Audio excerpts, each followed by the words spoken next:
इस बार आपका समर्थन चाहती हूँ मैं। किस लिए समर्थन चाहती हूँ वो मैं आपको बताऊंगी। ठीक लगे तो समर्थन जरूर करिएगा। मैं उन 4 लाख, जी हाँ 4 लाख परिवार, जिसमें हमारे कोरोना योद्धा, गरीब, वो अनाथ हो चुके बच्चे, जिनके माँ बाप ने या कोरोना योद्धाओं ने इस महामारी में अपनी जान को गंवा दिया। हमें मालूम है ऑक्सीजन की कमी से लोगों ने दम तोड़ा, समय पर आईसीयू बेड नहीं मिले, अस्पतालों में बिस्तर नहीं थे। हम सबको मालूम है कि सरकार की विफलताओं के कारण कोरोना महामारी के पिछले 16 महीनों में 4 लाख लोगों ने दम तोड़ दिया। बच्चे अनाथ हो गए, कोरोना वॉरियर्स, गरीब, मजदूर, बहुत लोग इसमें मौत के मुंह में चले गए। उनकी संख्या, सरकारी आंकड़ा है, 4 लाख लोगों के ने जान दे दी। अब कांग्रेस नेता श्री राहुल गांधी जी और पूरी कांग्रेस ने आज प्रेस कॉन्फ्रेंस करके देश की भाजपा सरकार और प्रधानमंत्री जी को लेटर लिखकर निवेदन किया कि जिन परिवारों ने अपने कमाने वाला खो दिया है, जो बच्चे अनाथ हो चुके हैं, जो कोरोना वॉरियर, डॉक्टर, नर्सेज, हमारे पुलिस अधिकारी जो भी चले गए, उनके परिवारों को आर्थिक मदद मिलनी चाहिए। ये कांग्रेस की मांग है।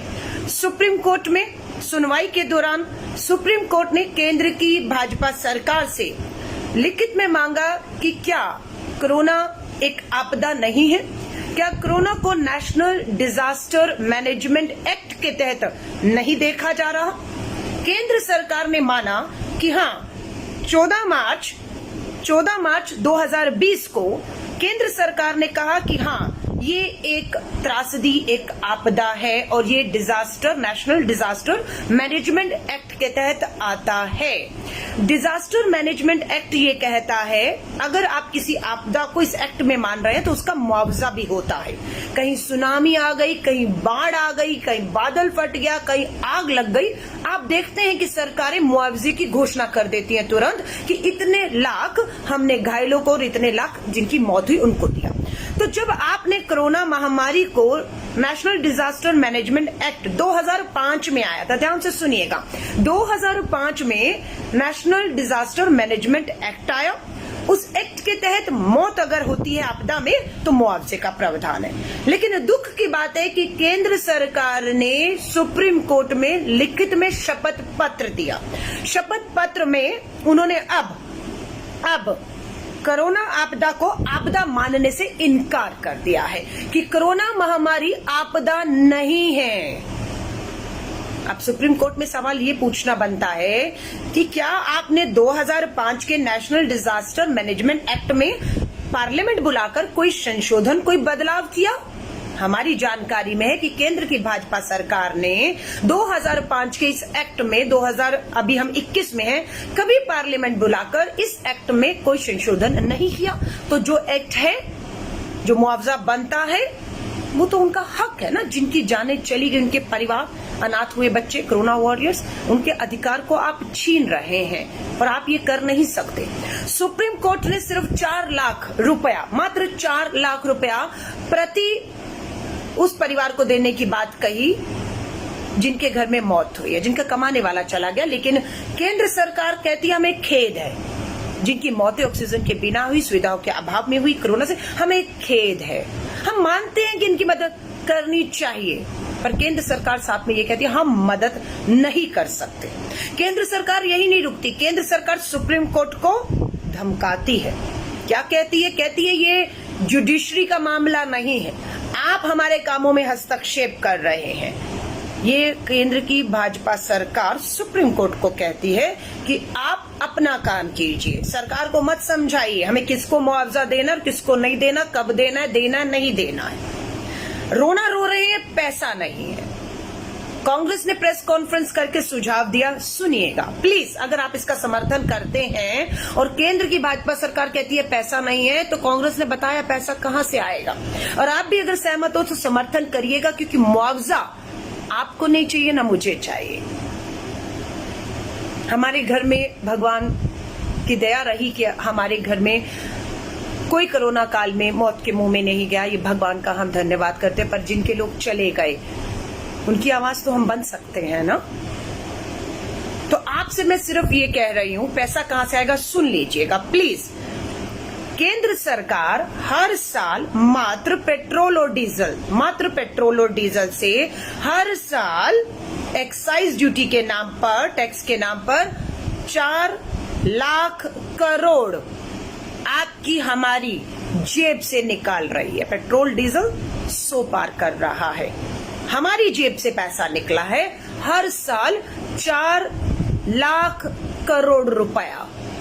मैं पिछले 6 सालों की बात करूंगी तो 24 लाख करोड़ रुपया। लेकिन हम पिछले 6 सालों में नहीं जा रहे हैं, क्योंकि पिछले 6 सालों में ये आपदा नहीं थी और हमने आपसे नहीं मांगा। लेकिन अब हम आपसे मांग रहे हैं कि इस मात्र 1 साल में पेट्रोल और डीजल से केंद्र की सरकार ने एक्साइज ड्यूटी में जो 4 लाख करोड़ कमाया है, उगाया है, हम उसका 10%, मात्र 10% मांग रहे हैं, अपने लिए नहीं। राहुल गांधी जी हो, कांग्रेस हो, आप और मैं जो ये आवाज उठाएंगे, हम अपने लिए नहीं मांग रहे। हम उस 4 लाख करोड़ का 10%, कितना हुआ लगभग 40,000 करोड़ रुपए। ये अगर हम 40,000 करोड़ रुपया लें तो हम प्रति जो 4 लाख परिवारों ने अपनों को खोया है, कमाने वालों को खोया है, बच्चे अनाथ है, अगर ये 40,000 करोड़ आए तो प्रति परिवार को 10 लाख रुपया मुआवजा मिलता है। ये उनका अधिकार है, ये उनका हक है। ये हक और अधिकार पार्लियामेंट के अंदर 2005 में जब संसद बैठी थी, ये एक्ट आया था, नेशनल डिजास्टर मैनेजमेंट एक्ट, उसमें आपदा मान और आपदा में मुआवजे का प्रावधान है। तो मैं आप सबसे बस हाथ जोड़कर ये कहूंगी, उन 4 लाख परिवारों में कितने परिवार मुझे सुन पा रहे हैं? नहीं है उनमें, आप में से कोई 547 लोग अभी हैं, 4 लाख परिवार। लेकिन मैं जानती हूं जब आप और हम उनकी आवाज बनकर बोलेंगे, उनके साथ न्याय की बात करेंगे, तो उन्हें थोड़ी बहुत तो इस बात की उम्मीद होगी कि वो अगर नहीं बोल पा रहे, वो दर्द और पीड़ा में, उन्होंने अपनों को खोया है, कमाने वाले को खोया है, अनाथ बच्चे हो गए हैं, मात्र 10 लाख एक परिवार को, 4 लाख परिवारों को 40,000 करोड़। और वो 40,000 करोड़ कहां से मांग रहे हैं? जो 1 साल में केंद्र की भाजपा सरकार ने पेट्रोल और डीजल से आपसे और हम में 1 साल में 4 लाख करोड़ कमाए, उसमें से मांग रहे हैं। लेकिन केंद्र की भाजपा सरकार पूरी तरह मुंह मोड़ चुकी है। पूंजीपतियों की बात आएगी ना तो सबके कर्ज माफ हो जाएंगे, बैंकों से लूट कर लेकर भाग गए। स्विस बैंक के अंदर 20,000 करोड़ रुपया, 13 सालों का रिकॉर्ड टूट गया है। इस साल सबसे ज्यादा स्विस बैंक में कोई गरीब रिक्शे वाला, मजदूर, इनके पैसे नहीं स्विस बैंक में इस साल जमा हुए हैं। ये 20,000 करोड़ रुपया स्विस बैंक में पूंजीपतियों का जमा हुआ है। उनपे तो ये सरकार मेहरबान है। लेकिन जब हम उस गरीब की बात करते हैं, उनको मुआवजा देने की बात करते हैं जो कानून में लिखा हुआ, और उस कानून में कभी कोई संशोधन नहीं हुआ, अब केंद्र की भाजपा सरकार को चुनौती देते हैं। दम हो तो 2005 के नेशनल डिजास्टर मैनेजमेंट एक्ट में आप बदलाव लाने के लिए पार्लियामेंट बुलाइए, प्रस्ताव लाइए, और हम भी देखना चाहते हैं मात्र उस गरीब को, जरूरतमंद को मुआवजा देने से रोकने के लिए इस एक्ट में अब संशोधन जब सरकार लाती है तो कौन कौन सांसद उस गरीब जरूरतमंद के साथ खड़ा होता है, उसे मुआवजा देने के लिए खड़ा होता है, या सरकार द्वारा इस एक्ट में संशोधन के समर्थन में खड़ा हो जाता है कि हाँ संशोधन लाइए, कोरोना को आपदा मत मानिए, कोरोना को आपदा नहीं मानेंगे तो मुआवजा भी नहीं देना पड़ेगा, लेकिन उसके लिए संशोधन लाना पड़ेगा, क्योंकि अभी का जो कानून है उसके मुताबिक कोरोना एक आपदा है और उस आपदा में जिनकी मौत हुई है उन्हें मुआवजे का हक बनता है। ये सुप्रीम कोर्ट भी कह रहा है और कांग्रेस भी कह रही है। तो अब आप सभी से हाथ जोड़कर कहूंगी, करिए समर्थन। इन 4 लाख लोगों ने जिन्होंने अपनों को खोया है, जब उनके पास ये आर्थिक मदद पहुंचेगी, आप सोच सकते हैं कितनी राहत मिलेगी उन्हें, जिनके कमाने वाला चले गया, जो बच्चे अनाथ हो चुके हैं। और 10 लाख कितना होता है? 10 साल खा लेगा कोई? नहीं खाएगा। लेकिन अभी एक मलहम का काम, ये आर्थिक मदद उन्हें उभरने में, थोड़ा सा उठ के आगे बढ़ने में, जिनके कमाने वाला चला गया उन्हें कुछ काम धंधा शुरू करने में, जिन बच्चों की पढ़ाई और सब चीज छूट चुकी है क्योंकि सरकार कह रही है जो अनाथ हुए, जिनके माँ बाप दोनों गए, उन्हें मदद करेगी। जिनका एक गया, माँ या पिता में से एक गया, उन्हें सरकार मदद नहीं कर रही है। तो उनका जो कमाने वाला चला गया है, माँ या पिता में से एक, उन बच्चों के लिए भी ये कितनी बड़ी मदद होगी, ये आप और हम समझ सकते हैं। तो मैं आप सभी साथियों से हाथ जोड़कर निवेदन करूंगी, आप और मैं अपने लिए नहीं मांग रहे हैं, आप और मैं उन 4 लाख परिवारों के लिए बोल रहे हैं जिनका अपना कमाने वाला चला गया, जिसमें हमारे कोरोना वॉरियर डॉक्टर्स कहे, नर्सेज कहे, हमारी आंगनवाड़ी वर्कर कहे, हमारी बहुत से पुलिसकर्मी कहे, ना जाने कितने लोगों की जान बचाने में जानें उनकी चली गई हैं। तो मैं आप सभी से हाथ जोड़कर कहूंगी, कांग्रेस की मांग है कोविड कंपनसेशन फंड का गठन किया जाए। कोरोना को आपदा मानने से केंद्र की सरकार जो शपथ पत्र में सुप्रीम कोर्ट में इंकार कर रही है, उसे कहा जाए नहीं, इसे आपने आपदा 14 मार्च 2020 को कहा था, इसे आपको आपदा ही मानना है।